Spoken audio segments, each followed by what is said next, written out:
Forma y prueba de los actos jurídicos.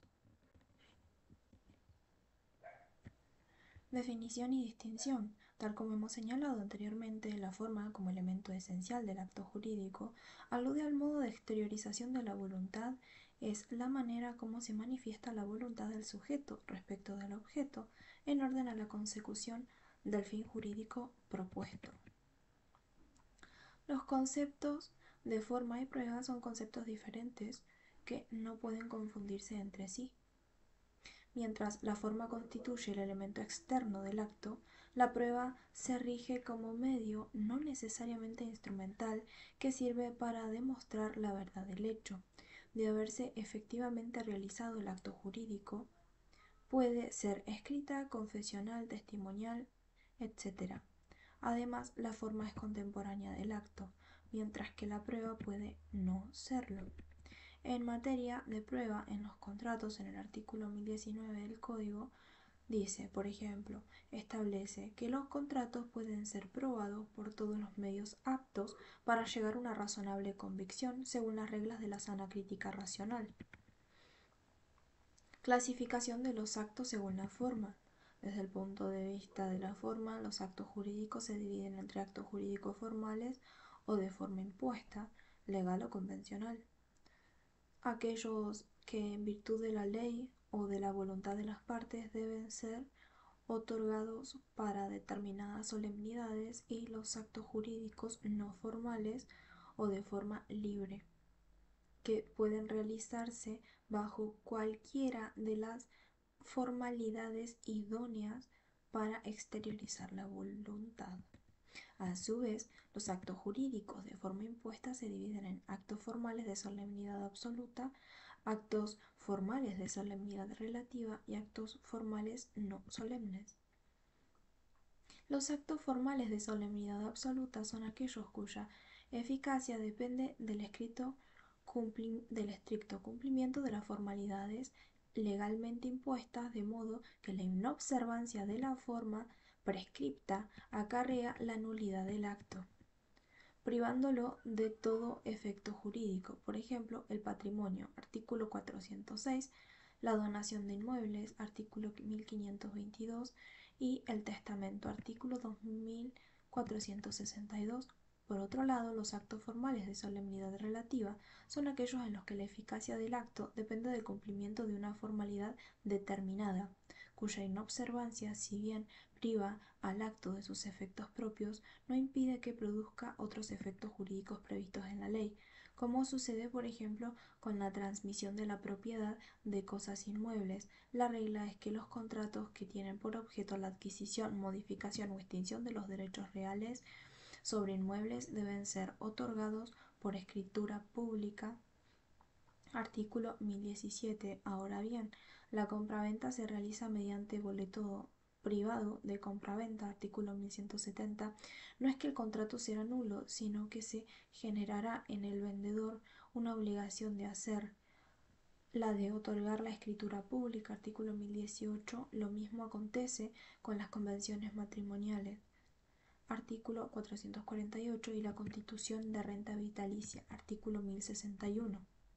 En estos supuestos, el incumplimiento de la formalidad exigida, la escritura pública, impide que el acto produzca sus efectos propios, pero se produce la conversión del negocio, pues la ley reconoce eficacia de otro negocio jurídico distinto. Los actos formales no solemnes son los que pueden ser otorgados bajo cualquier formalidad, aunque la prueba de su celebración depende del cumplimiento de la formalidad exigida por la ley. Por ejemplo, la forma escrita se requiere que, para acreditar el pacto de retroventa, artículo 1163 del Código, el pacto de preferencia, 1165, y el contrato de tiempo indeterminado, artículo 1183, entre otros. Los actos no formales son aquellos en los que las partes pueden elegir libremente el modo en que han de expresar su voluntad, en los que rige el principio de libertad de formas, pues se trata de actos con forma libre, y es lo que prevé el artículo 284, que a continuación se ve. Así, los actos jurídicos podemos tener este cuadro, que se dividen en formales o de forma impuesta. por la ley o por las partes que imponen una forma. A su vez, estos pueden ser actos formales de solemnidad absoluta, por ejemplo el matrimonio, actos formales de solemnidad relativa, por ejemplo la compraventa de inmuebles por boleto privado, y actos formales no solemnes, que es a los fines de la prueba, por ejemplo el contrato por tiempo indeterminado. Y después tenemos los no formales, en el que rige la libertad de formas.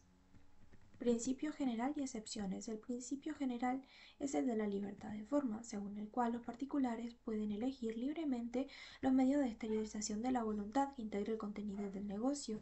Este principio se encuentra consagrado en el artículo 284, que dispone la libertad de formas.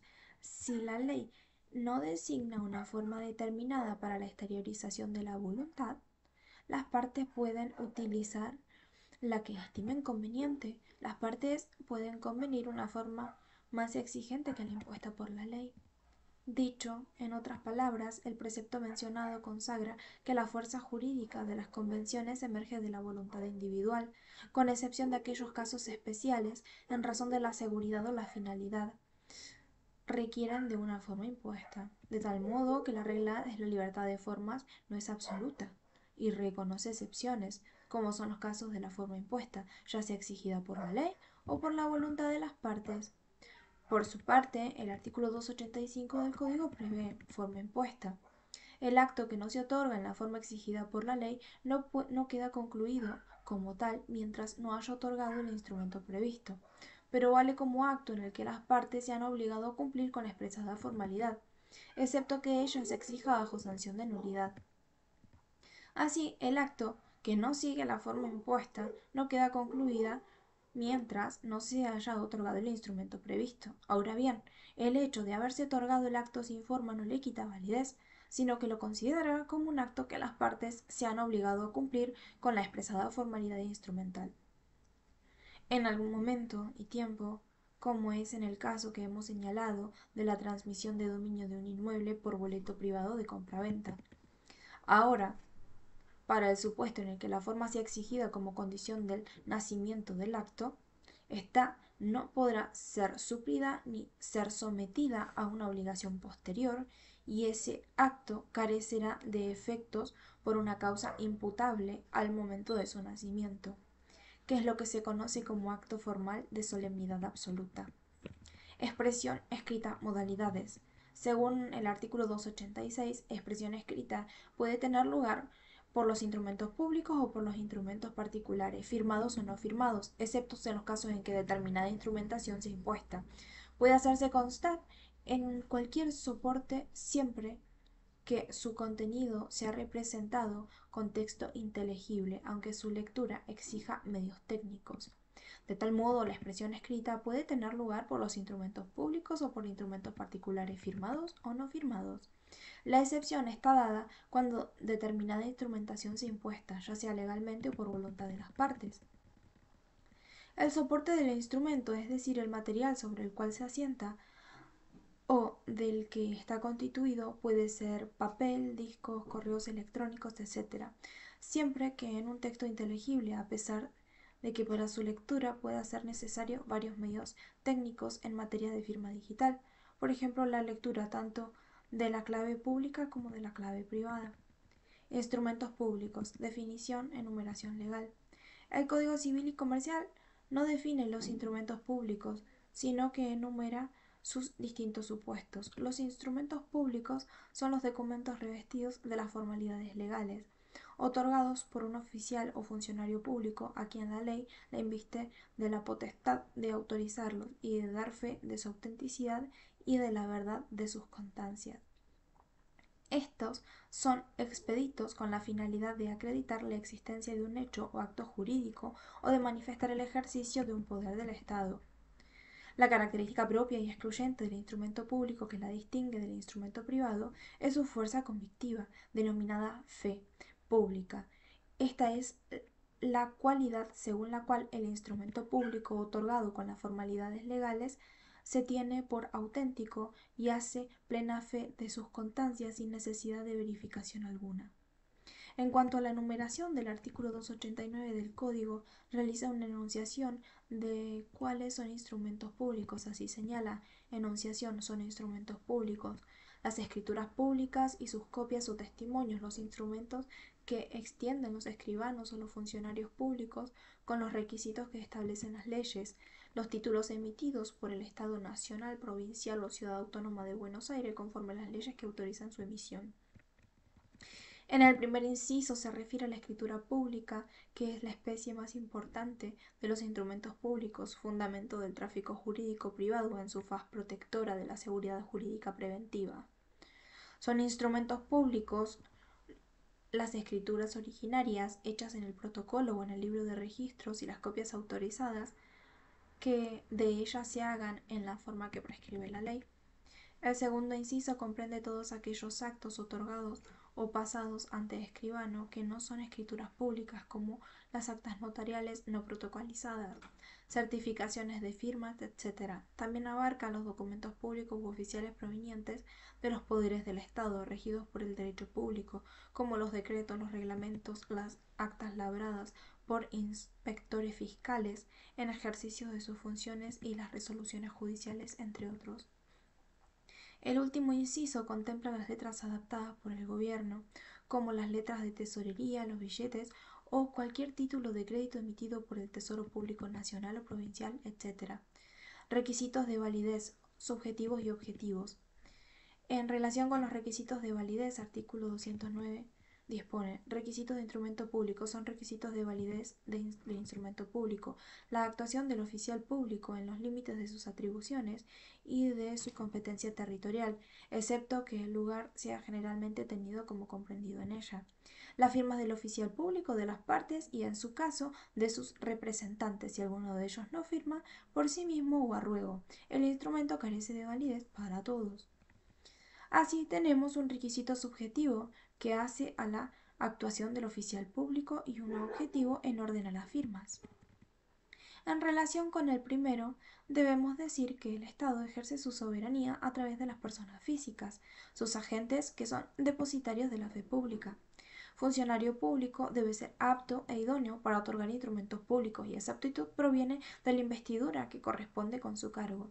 De este modo es la persona la que ha sido designada por una autoridad competente, nombramiento que debe reunir los requisitos comunes y particulares de la función de la que se trate, y puesta en posición del cargo después de prestar el juramento de desempeño en forma legal.